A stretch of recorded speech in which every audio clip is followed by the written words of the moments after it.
Can you imagine a modern jetliner cruising high over the ocean suddenly losing its way? Not because of a storm, not because of engine failure, but because it simply didn't know where it was. No radar, no GPS. And worst of all, no one on board had any idea. The pilots were flying blind, and for nearly 4 hours this plane was considered missing. How does a commercial aircraft vanish mid-air without ever crashing? This is the story of AeroVerse Flight 782, a flight that vanished, and yet, somehow, survived. Welcome to AeroVerse. If you are new to this channel, so smash the subscribe button for more interesting aviation stories. The aircraft was a Boeing 737-33A. It had flown thousands of hours operating under Indonesian budget carrier Adam Air, an airline known for rapid expansion, but also for questionable safety practices. Pilot introduction: Captain Ricky Santani. Sex: male, age 36. Rank: Captain. Flight hours: approximately 13,300 plus. Airline: Adam Air Base. Airport: Jakarta, CGK. Nationality: Indonesian. January 11th, 2007. A routine Thursday. Adam Air Flight 782 was set to fly from Makassar's Hasanuddin Airport to Manado, a peaceful coastal city in northern Sulawesi. The plan? Simple. One leg, less than 2 hours. On board 96 passengers and 6 crew members. The weather? Clear. No turbulence. No storms. Even the pre-flight inspection showed nothing out of the ordinary.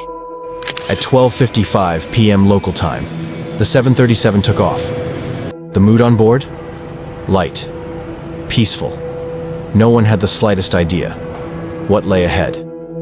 About 20 to 25 minutes after takeoff, something subtle began to shift. The inertial reference system, or IRS, a critical part of the plane's navigation, started acting up. The right side IRS failed first, the left side was still working. But it too was glitching. At first, the pilots thought it was a minor issue. The autopilot was still flying, based on faulty data. To them, it just seemed like a technical hiccup. But then, Captain Santani and First Officer Irawan noticed something strange. Their headings were drifting.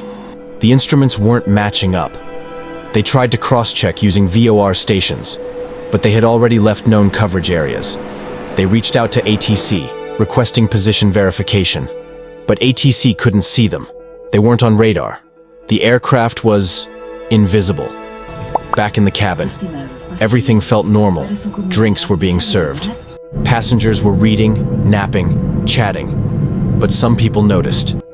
This flight was taking longer than expected. The flight attendants exchanged glances.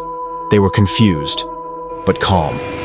No announcements had been made, no signs of distress. But in the cockpit, silence was giving way to growing stress. Now, the left IRS failed too. The aircraft had no idea where it was. Captain Santani disconnected the autopilot and took over manually.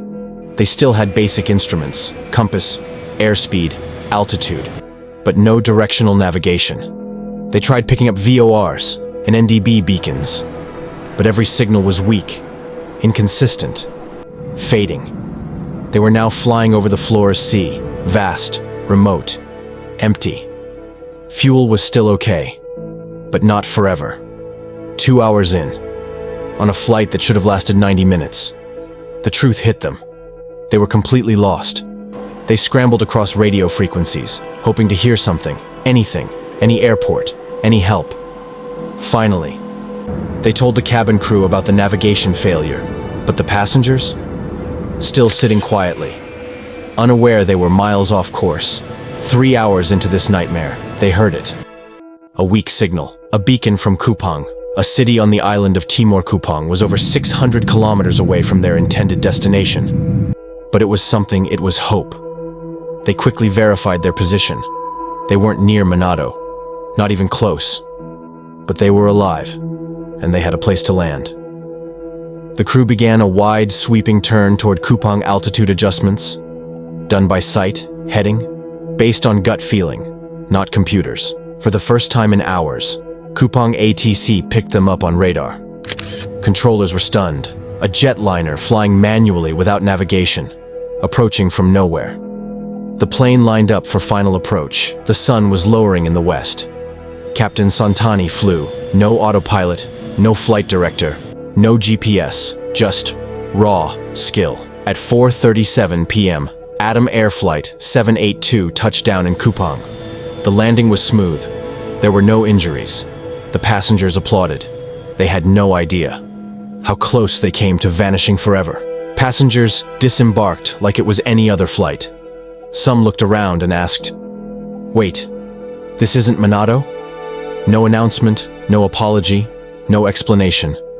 Just silence. And just days earlier, Atom Air, Flight 574, had crashed. Flight 782 had nearly followed the same path. Indonesia's Aviation Authority launched an immediate investigation. The findings? Shocking. The IRS malfunctioned due to poor maintenance. Pilots weren't trained to handle full IRS loss. The same aircraft had shown similar problems just days before, and wasn't repaired. This wasn't just a bad day. It was systemic failure. A full simulation was conducted. It revealed the aircraft began drifting just 15 minutes after takeoff. Had they not caught the Kupang signal, they would have likely run out of fuel over open ocean. Survival came down to one thing: luck, and a few good decisions. Captain Santani was praised for his calm under pressure. No rash moves, no panic. He trusted his instincts and brought everyone home. That matters. But the blame didn't stop in the cockpit. Atom Air had been cutting corners for years. Delaying maintenance, rushing training, suppressing reports. They lost one plane. They almost lost another. The public was outraged. Media coverage exploded.